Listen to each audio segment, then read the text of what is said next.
This channel does not promote any violent, harmful, or illegal activities. All content provided by this channel is meant for an educational purpose only. মুখ্যমন্ত্রীর কাজ নয় যে কোনো মন্দির বানানো। অযোধ্যায় অত বড় রাম মন্দির তৈরি হয়েছে, সরকার বানায়নি, কিন্তু নরেন্দ্র মোদী বানায়নি।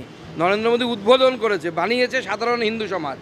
যে জগন্নাথ মন্দির যদি তৈরি করতে হয়, জগন্নাথের ভক্তরা তৈরি করবে, মমতা বন্দ্যোপাধ্যায় কেন তৈরি করতে যাবে? আর এইটা তৈরি করার মাধ্যমে হিন্দুদের বোকা বানানোর চেষ্টা হচ্ছে। একদিকে হিন্দুদের তুমি জীবন নিচ্ছ মালদাতে, মুর্শিদাবাদে, আর উল্টো দিকে তোমরা হিন্দুকে জগন্নাথ মন্দির দেখাচ্ছ। অ্যাপিজমেন্ট পলিটিক্সের আরও একটি নিদর্শন হচ্ছে মুখ্যমন্ত্রী যারা দাঙ্গা হাঙ্গামা করছে তাদেরকে গ্রেপ্তার করা, তাদেরকে উপযুক্ত শাস্তি দেওয়ার এইসব জায়গায় না গিয়ে উনি এই মোল্লা মৌলবী যারা দেশের কোন কাজে লাগে আমার তো অন্ততপক্ষে জানা নেই, জনগণের কোন কাজে লাগে আমার অন্ততপক্ষে জানা নেই, তাদেরকে অ্যাপিজমেন্ট করতে ব্যস্ত, তাদের পা ধুইয়ে দিতে ব্যস্ত। সরকার কেন কাকুতি মিনতি করবে?